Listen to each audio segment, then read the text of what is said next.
Hello दोस्तों। तो कृष्णा जी की इस ड्राइंग को हमने इस वीडियो के फर्स्ट पार्ट में कुछ यहाँ तक बना लिया था।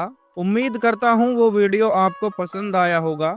अगर आपने अभी तक वो वीडियो नहीं देखा है तो मेरे चैनल पर जाकर जरूर देखना, वहाँ से आपको बहुत कुछ सीखने को मिलेगा। तो सबसे पहले मैं अपने फ़ोन को स्टैंड में सेट कर लेता हूँ, फिर मैं ड्राइंग की प्रोसेस को आगे कंटिन्यू करता हूँ। ब्लैक हेयर्स को बनाने के लिए मैंने सबसे पहले ब्लू कलर को बिल्कुल लाइट प्रेशर से यूज किया है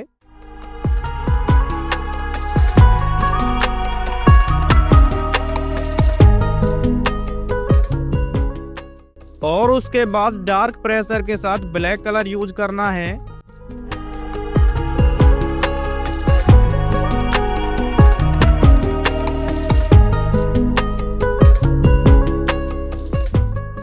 और स्किन वाले पार्ट के लिए मैं लाइट ब्लू कलर से हल्के प्रेशर के साथ पहली लेयर अप्लाई कर दूंगा।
दूसरे लेयर मैं इसमें डार्क ब्लू से करूंगा।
अब मैं इस फूल वाले पार्ट पर कलरिंग करूंगा। इसमें मुझे व्हाइट और पिंक टोन दिख रहा है, तो पहले एक लेयर व्हाइट से करूंगा।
और फिर दूसरी लेयर पिंक कलर से करूँगा।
और इस पार्ट को कलर करने के लिए मैं सबसे पहले लाइट येलो कलर यूज करूंगा एंड फिर डार्क येलो, फिर ऑरेंज, फिर रेड, फिर लाइट ब्राउन और डार्क एरिया के लिए डार्क ब्लू और ब्लैक यूज करूंगा।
तो अभी ये ड्राइंग इतनी कंप्लीट हो चुकी है। अब सिर्फ एक साइड के हेयर्स वाला पार्ट बाकी है। इस वाले पार्ट में भी मैं सेम कलर्स और सेम प्रोसेस को फॉलो करूंगा जो मैंने दूसरी साइड वाले पार्ट में अप्लाई किया है।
और यहाँ मैंने सिर्फ वाइट कलर का यूज़ किया है। और फाइनली हमारी ड्राइंग कंप्लीट हो चुकी है। और ड्राइंग का फाइनल लुक कैसा लगा कमेंट में बताना। और वीडियो को लाइक करें, शेयर करें और कमेंट करके बताना वीडियो कैसा लगा। और चैनल को सब्सक्राइब तो जरूर कर लेना। अब मैं मिलूंगा आपसे नेक्स्ट वीडियो में।